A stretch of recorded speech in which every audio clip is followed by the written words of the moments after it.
I would put music and some audio cues in this intro, but I don't have any. Sorry. Warning, if you have not seen whatever it is that I'm reviewing, this video may contain spoilers of key events. You'll have to consider this before watching the rest of the review. You have been warned. 夢に見ていたあの日の影に届かない叫び消えない願いに濡れる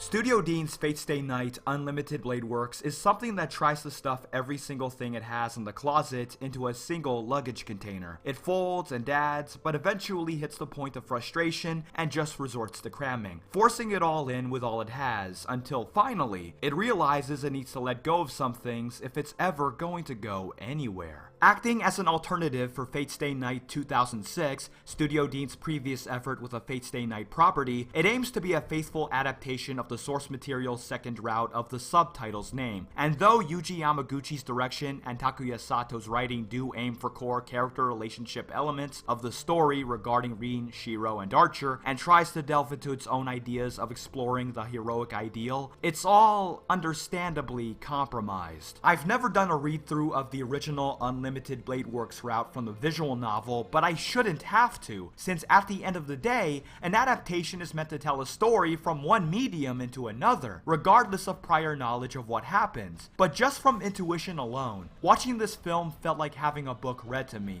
albeit at a fast rate and with a paragraph or two being skipped at regular intervals. And in the aftermath of this apparent abridging, something crucial must have been lost in translation. Focusing on Shiro Emiya, a high school student who just so happens to appear at the wrong place at the wrong time, is seemingly killed, brought back to life, and does something he never expected to do, he is promptly dragged into the Holy Grail War, a conflict for the all-powerful wish-granting relic as the name implies. In it, 7 masters control servants from different classes and duke it out for the big prize. He comes to meet his own servant, Saber, my waifu, a heroic spirit with a troubled past, Rin Tosaka, a young magus whose family has been long associated with magic, and her cynical servant Archer, and a list of other characters that include Kirei Kotomine, Shinji Mato, Rider, Caster, Berserker, Assassin, Lancer, and this dude whose identity you could probably guess. Now in a deadly spiral of dog-eat-dog, Shiro seeks to fight in the war for the sake of ending it. And I just explained the film's setup in 2 paragraphs and 1 sentence. And there's a reason why it only took 2 paragraphs and a sentence. Running at about an hour and 40 minutes, the film doesn't provide a lot of time opening the film, as after a brief introduction to the fundamentals regarding the Holy Grail War, the plot dives straight into the action with not a whole lot of build-up. And unless you are already acquainted with the premise beforehand,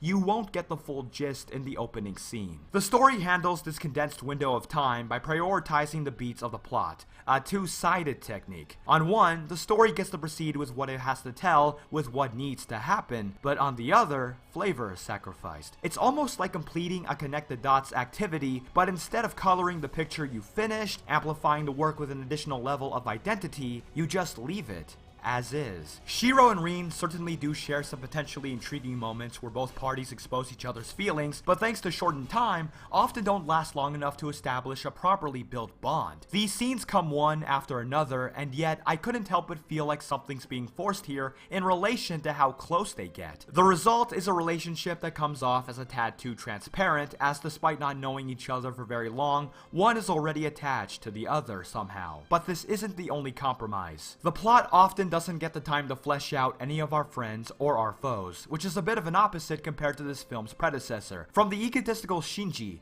to Rider, to Ilya, to Saber, to the entirely disposed Sakura and Taiga, a selection of characters are put under others. Yes, the Japanese voice acting does at least do the job when it hits emotional highs, but the build-up just isn't there. This is a situation where every minute counts to flesh the inner workings, and though reasonable to cut content, including the school element to delve into the meat of the film, the consequence is that interaction with the supporting cast is cut off for most of the film, which leads to moments where I'm meant to buy certain relationships and feel the stakes rising to fever pitches, but can never invest in them due to lack of development. Occasionally, questionable directing decisions don't help matters too, particularly in moments such as this scene where it's just one take of Shiro and Rin conversing with each other, standing at a distance, while the framing remains static and lifeless. Seriously, was there not enough money to create dynamic close-up shots? It sure is lessening the impact of the scene, and in a way, that can kinda sum up the film's narrative. Let's fight! Go away. Okay.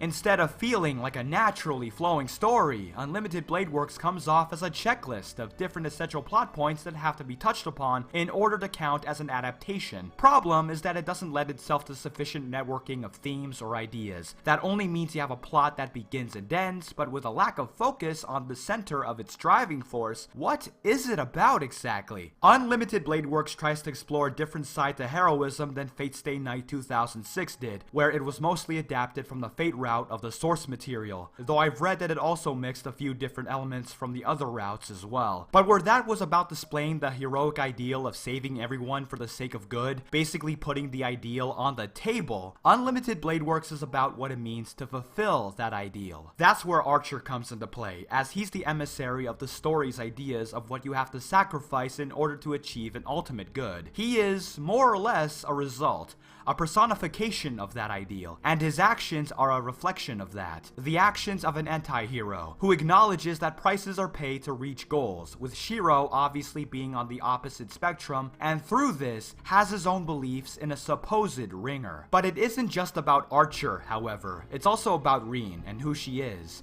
In a way, she's kinda like Archer in that she believes one must value his or her own life, since not only does death signal the end, but if you're given a life, you should live it to the best of your abilities and not use it for the sake of others, even if it means that the price could be your own life. A viewpoint that is probably the result of having those she's once loved taken from her, and can be best seen in one of the film's most expressive conversations. It's something that defines her in the beginning, but through example and understanding of Shiro's own belief that living for the sake of others shouldn't be something to regret, she gradually changes into the person she becomes in the end. At least, those are the ideas the film tries to lay out. Unfortunately, the previously stated issues limit the articulation of these ideas, so whatever complicated inner workings Unlimited Blade Works was trying to accomplish at talking about have either gotten simplified or removed. For one thing, and this is based on the film only, Shiro doesn't exactly doubt his beliefs to an extent of compounding the commentary the film is trying to make on his own character. Yes, his past and future does pop up to add stretches of ambiguity, but for a story that puts these themes and questions regarding heroism, the greater good, and whether such things are truly worth pursuing under a magnifying glass, the film can't help but take Shiro's side. This might be because the film doesn't really provide many examples as to how flawed his ideology can be, aside from the blatantly obvious fact that Shiro has to use violence in order to reach his own selfless, or maybe even selfish goals. And these could have been good opportunities for the characters to reflect on their actions and give us some added layers to the overarching theme. But since the film is running out of time, what do you know? It's off to the next plot point, with a side effect being that the characters don't come off as being affected by all the dark stuff that happens to any long-term duration. Apparently, emotional and psychological repercussions would be too much to have in a film that's under 2 hours. I assume the visual novel handled this better, since it has the luxury of using as many words as it needs to do so without the complications of time constraints.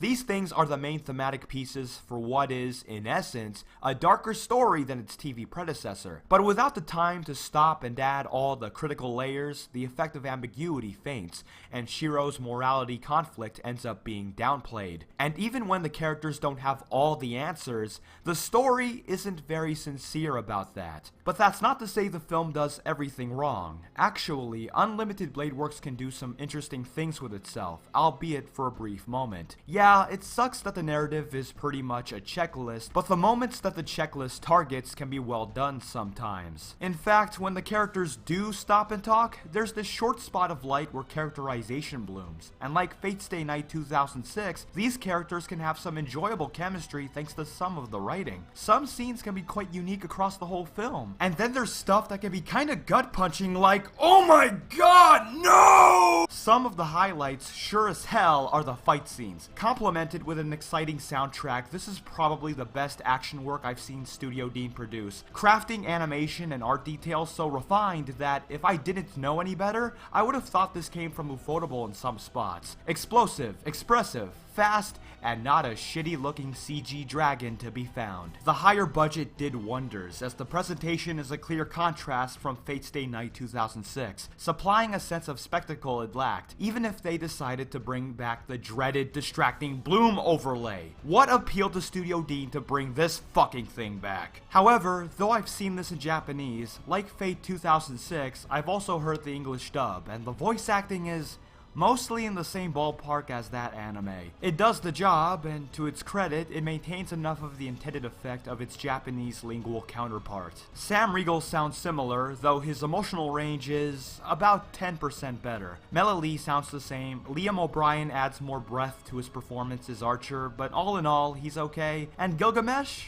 Well, Grand George is as hammy as I remember him. Everyone is serviceable, except for Saber. I am Saber, your servant. I have heeded your summons and come forth. I ask you, are you worthy of being my master? Holy shit, Michelle Ruff. How's it possible that you can make Saber sound more like a robot than a robot? Hideki, welcome home. She is an android, you dummy head. Apparently, she must have mistaken collected and convicted for stilted and borderline emotionless. May I have some more, please? Me as well, please. I have to. A servant protects their master. Who are you? However, I can't say her acting performance is entirely at fault. Michelle Ruff's voice is kinda solitary, best for high-pitched, deadpan, or masculine performances, rather than ones that might require nuance or resonance. Something Kate Higgins, Saber's English voice in Fate 2006, had nailed down, and as you'd expect, it doesn't necessarily lend itself to a whole lot of weight behind it. After all, she's voiced Yuki Nakato and good old lovable Chi. Underpants, thank you, please. Underpants, underpants, underpants. This just isn't the type of role her voice is best suited for. It's too concentrated in range, not as naturally powerful, which makes it a bit more difficult to judge her performance itself. For all I know, she could be going for noble, conviction-driven female king of knights, and I just wouldn't notice it whenever she suddenly starts almost sounding as masculine as a wrestler. I am the servant Saber, and this pact I accept. I acknowledge you as my master. Rin! Rin!